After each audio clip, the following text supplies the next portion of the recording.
Sir టీటీడీలో వైసీపీకి 2000 మంది ఇన్ఫార్మర్లు అట. ఇదొక గోవుల మరణంపై భువన్ వ్యాఖ్యలు ప్రభుత్వం చాలా సీరియస్ తీసుకుంటున్నదా? ఇన్ఫార్మర్లు ఉన్నారని అనుమానాలు వ్యక్తం చేస్తుంటారు కూటమి అంటుందా? పట్టుకోండి. అసలు టీటీడీఏ మా చేతుల్లో ఉంది కదా. టీడీపీకి ఒక అక్షరం కామన్, ఒక అక్షరమే తేడా. కాస్త ముందు వెనక పక్కన పెడితే కాబట్టి చాలా ఇప్పుడు నాయుడు గారు చైర్మన్ అయినప్పుడు ఇక్కడ ఏం చేయాలి, ఎలా దారికి తేవాలనేది నాకు చాలా పకడ్బందీ అయిన ప్రణాళిక ఉంది. దీని గురించి ఒక ఆలోచన, అంటే నాయుడు గారికి ఒక విజన్ ఉంది. అవును, చంద్రబాబు నాయుడు గారికి 2047, 2029 రెండు విజన్లు ఉన్నట్టే నాయుడు గారికి తిరుమల విజన్ ఒకటి స్పష్టంగా ఉంది. బిఆర్ నాయుడు గారికి ఆయన దాన్ని అమలు చేసి తప్పకుండా ఇటువంటి సమస్యలు రాకుండా, వివాదాలు రాకుండా ఇన్ఫార్మర్లు ఎవరిలో వాళ్ళందరినీ కూడా ఒకటైతే నిజం, వెంకటేశ్వర స్వామి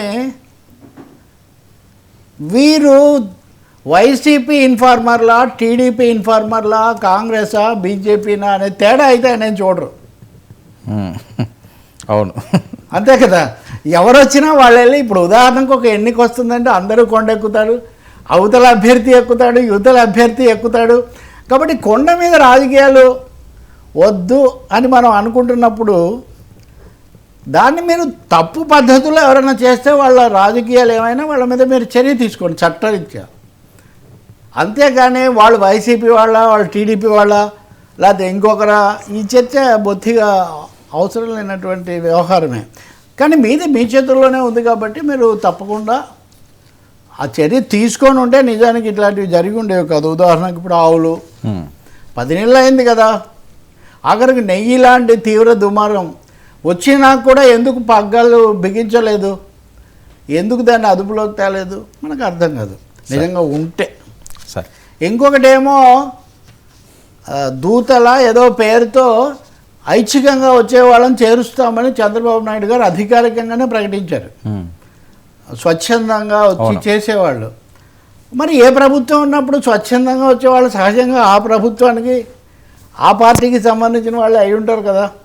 మరి వాళ్ళని కూడా మనం ఇలా రాజకీయ కోణంతో వద్దు అంటున్నాను నేను. అందుకే రాజకీయం చేసుకోండి. ఇది దేవుణ్ణి రాజకీయాలకు అతీతంగా ఉంచండి.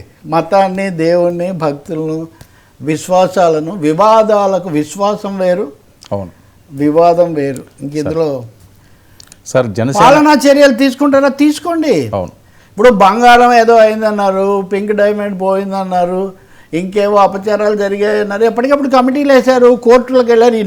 ఈరోజు కూడా సుబ్రహ్మణ్య స్వామి కేసు వేసాడంట అవును, ఆవుల మీద.